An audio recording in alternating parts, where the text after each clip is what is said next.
Hello there, ladies and gentlemen, welcome to another edition of the ROTM episode 12 Let's Play here on Heavy Physics channel. I picked up a miracle seed. How about you? Leaping off a ledge.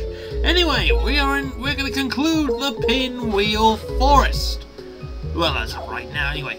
Starting off with this battle, I believe we can easily pick up quite a few interesting tricks. Two Pokemon battles, she sends out the Padov first at level 16. Blitzel comes out at level 18 from a previous part. Blitzel uses Shockwave. Yes, mighty Megatron, I am live to serve you. Where the hell did that come from? I have no idea. Anyway, now she'll sound a Purloin. I get to send out my Duot with the illegal move. Basically, what I'm doing here is preparing Duot for a special sweeper roll, because I'm planning to put Samurott with, of course, the move it's desperately missing.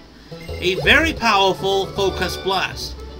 And before anyone else asks, oh wait, basically Samurott would be the first water type to use fire effectively, since basically its biggest foe is Ferrothorn. So basically, we go down this, and I have no idea what she means with the sign she did, but we get on to the Pokemon battle here. Now, her team is a bit different.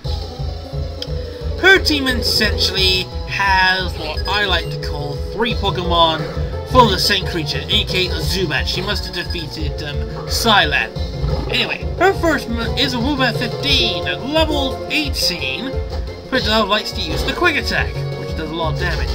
Fortunately, this thing has Assurance, which it feeds off its physical stat. Don't know why they've been given that. So that was a defeat and a victory for my Padov. A second Woobat comes up, and I think you're probably going to be shouting at me for picking the wrong choice. I summon a Bug Poison type against a Psychic Flying type. So, the reason why I'm doing this, I'm using, of course, Pursuit. A Dark Attack that does a lot of damage, but unfortunately, it's going to use Heart Stamp. Heart Stamp is a psychic attack. Physical, but crap.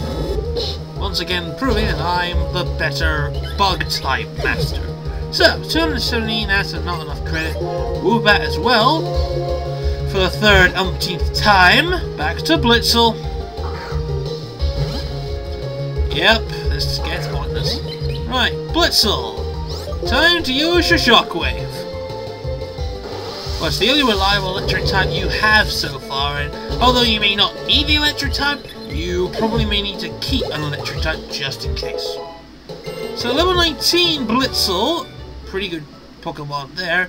Now we move on to another battle as we go even further south, completing what we need to do here. And this job, of course, is for our grassy friend. Now, if you want to know what I'm going to be trying to do with my Superior, it's kind of a simple moveset. I've noticed the physical side looks lacking, whilst the special side looks more interesting. I'm promoting, of course, if it gets improved next generation, the physical Superior. Now, when I mean this is going to be a one-off but black and white, I've heard rumors that there's going to be no third game in the series. No Pokemon Grey. No improvements. And considering that this took a lot of time for these guys to create the games, I will not be surprised if there's no second release. Which is a bit of a shame, really. Yeah, as you may have noticed, Moonlight is one of my worst moves to go up against because it restores health. And because of Roost being the most annoying move in history, they removed it in Gen 5. Gen 6, I reckon they're currently experimenting with 3D imagery. We have a good chance there's a new region going to be coming out for the 3DS. I wouldn't mind picking it up if it supports 3D.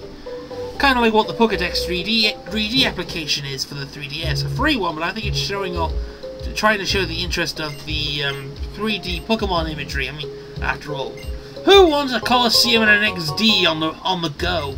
Wouldn't mind that, but a lot better and a lot more space. As I mentioned before, the